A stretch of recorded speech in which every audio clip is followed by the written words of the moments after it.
மாவட்டம் மன்னார்குடியில் தேவி மெட்ரிகுலேஷன் தனியார் பள்ளியில் அறிவியல் கண்காட்சி நடைபெற்று இதில் 1ஆம் வகுப்பு முதல் 6ஆம் வகுப்பு வரை மாணவ மாணவிகள் பங்கேற்று தங்கள் அறிவியல் செய்முறைகளை காட்சிப்படுத்தினர். இயற்கையோடு இணைந்த வாழ்வியலை மேம்படுத்தும் காரணிகளான தண்ணீர் சேமிப்பு மற்றும் சிக்கனம், தண்ணீர் மாசு, மண் அரிப்பு தடுப்பு, சூரிய குடும்பம் மற்றும் கோள்களின் இயக்கம், தானியங்கி போக்குவரத்து சிக்னல், கணித புதிர்கள், மழலையர்களுக்கான செயல்வழி கணிதம், பேரிடர் மேலாண்மை, புதுமையான அறிவியல் கண்டுபிடிப்புகளையும் பார்வைக்கு வைத்திருந்தனர்.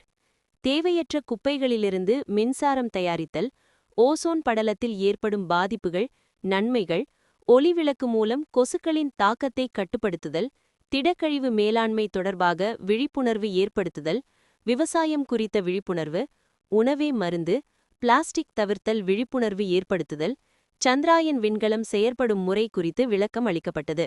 குறிப்பாக ஏஐ தொழில்நுட்ப அபரித வளர்ச்சியை விளக்கும் விதமாக செல்போனில் நாம் கேட்கும் கேள்விகளுக்கு ரோபோ பதிலளித்த விதம் அனைவரையும் கவர்ந்தது.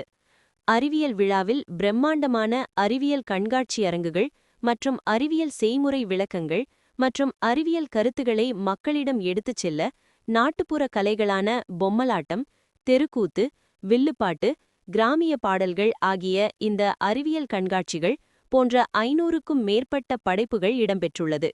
கண்காட்சியை மருத்துவர் பிரகாஷ் மூர்த்தி, தொழில் முனைவோர் கௌரி, சுகாதார அதிகாரி தமிழ்ச்செல்வன், பள்ளி தாளாளர் பிரதாப் ஆகியோர் தொடங்கி வைத்தனர்.